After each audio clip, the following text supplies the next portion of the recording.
Good morning, students. Myself Abhishek Sharma from Mount Litra Z School, Jhansi.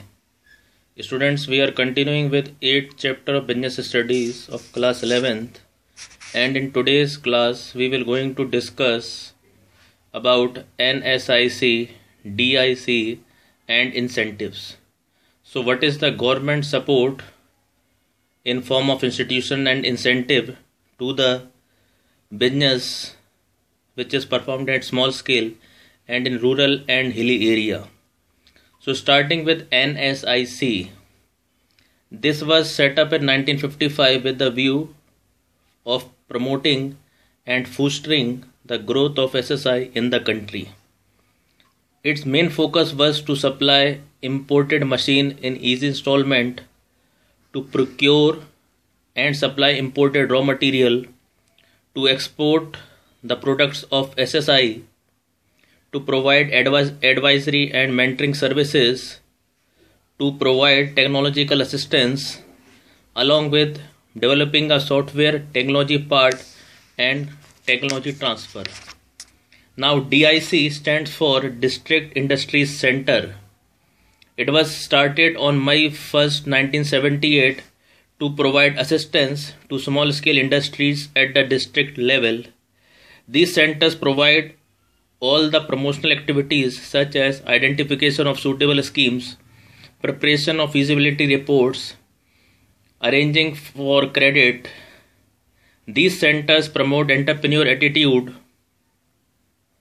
in rural areas. DIC is the institution at the district level which provides all services and support to entrepreneur for setting up small scale business. Now these were the institutions which government has opened to cater the problems and support the small scale business. Now what incentives offered by government for industries in rural area? So to provide employment opportunities in all the areas, availability of land in these areas at concessional rate. This means when you are buying the land in rural area or hilly area, there are less duty or charges. Location of public sector projects in backward area, and one of the best example of BHEL situated in Khelar in Jhansi in 1973. Establishment of industrial estate in backward areas. Development of infrastructure facilities such as transport, banking, power supply, etc. Offering tax concessions to units located in the backward areas. Finance at concessional rates to the industries set up in these areas. Granting subsidies from time to time. Some of the subsidies offered are transport subsidy, capital subsidy, infrastructure subsidy. Now transport subsidy for carrying raw material and finished product in these areas. Capital subsidies for investment in fixed asset of industries set up in backward or rural areas. Infrastructure subsidy. The central government bears a part of the expense incurred on infrastructure. Special programs for the development of the backward areas has been initiated by the government.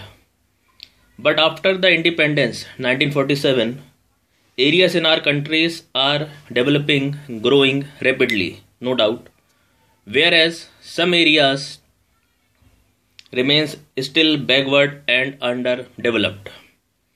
But balanced regional growth and development is must due to following reasons, which are basically three. First of all, to restrict the migration of people to the urban areas.